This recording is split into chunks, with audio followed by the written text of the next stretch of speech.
আমার প্রিয়জনেরা, প্রভু যীশু খ্রিস্টের নামে সকলকে জানাই অভিনন্দন। এই জায়গাটা দেখছেন, খুবই সুন্দর জায়গা। এটা অস্ট্রেলিয়ার দেশে সিডনি শহরে সমুদ্রের বন্দর। এটা এই জায়গাটা দেখতে আসলেই সুন্দর। এটা দেখার জন্য অনেক লোকেরা আসে। আর এই জায়গাতে কাছে অপেরা হাউসও আছে। আজকে ঈশ্বর আমাদের জন্য কি বাক্য রেখেছেন চলুন দেখি। মিকা নবীর পুস্তকে দেখব 7 অধ্যায়ের 8 পদ। হে আমার শত্রু, আমাকে নিয়ে খুশি হইও না, আমি পড়ে গেলেও আমি আবার উঠব।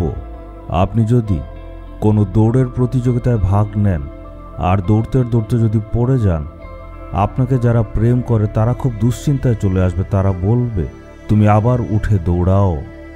কিন্তু যদি শত্রু হয় তারা কি ভাববে? তারা বলবে শেষ হয়ে গেছে, ভালো হলো। একইভাবে আমাদের জীবনে একটা শত্রু আছে, তার নাম হচ্ছে শয়তান। আমাদের জীবনের দৌড়ের প্রতিযোগিতায় মাঝে মাঝে আমরা হয়তো পড়ে যাই। অনেক সময় মনের মধ্যে নিরাশা, উদাসীনতা চলে আসে। হয়তো আপনি প্রার্থনা করেছেন কিন্তু ফল পাননি, জীবনে কোনো উন্নতি নেই, তাই দুঃখের মধ্যে আছেন।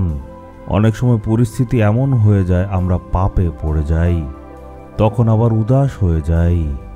তখন আমাদের শত্রু শয়তান আমাদেরকে বিরক্ত করবে। সে বলবে তুমি তো খুব যিশুর নাম নিয়ে দৌড়াচ্ছিলে, কি হলো, পড়ে গেলে, এইভাবে অপমানিত করবে। কিন্তু তার আনন্দ ক্ষণস্থায়ী। এ শয়তান, আমি দৌড়ব, লেখা আছে আমি পড়ে যেতে পারি কিন্তু আমি আবার উঠে দৌড়ব। হে শয়তান, আমি আবার উঠে দৌড়ব, পড়ে থাকবো না, উঠব, আবার দৌড়ব। জীবনের দৌড়ের প্রতিযোগিতায় অনেক সময় সমস্যা আসবে, কিন্তু আমরা সেখানে বসে থাকবো না, আমরা উঠব, দৌড়ব। আপনি কি প্রার্থনা ছেড়ে দিয়েছেন? সেবা কাজ ছেড়ে দিয়েছেন? নিরাশায় আছেন? উঠে দাঁড়ান আর দৌড়তে থাকুন। আজকে ঈশ্বর বলছেন, হে আমার ছেলে আর হে আমার মেয়ে, তুমি পারবে, তুমি উঠো আর আবার দৌড়াও।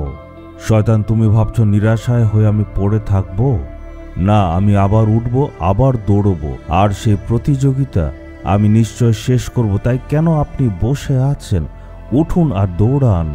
আপনি ভাববেন না সব শেষ হয়ে গেছে, কিভাবে এগোবো? এখনো দেরি হয়নি, দৌড়তে থাকুন। আজকে প্রভু আপনার সাথে কথা বলছেন। উনি বলছেন তুমি আবার উঠে দাঁড়াও, প্রার্থনা শুরু করো, সেবা কাজ শুরু করো। আপনি কোনো একটা প্রার্থনার দলের সাথে যুক্ত হন। শয়তানকে নিচে ফেলতে হবে। আজকে আমরা ঈশ্বরকে বলবো, হে পিতা, আপনার মস্তক নিচে হতে আমরা কখনো দেব না। আমার শত্রু, আমাকে নিয়ে খুশি হইও না। আমি পড়ে গেলেও আমি আবার উঠব আর আমার সকল কাজ সম্পন্ন করব। প্রভু যিশুর নামে চাইলাম, আমেন, আমেন।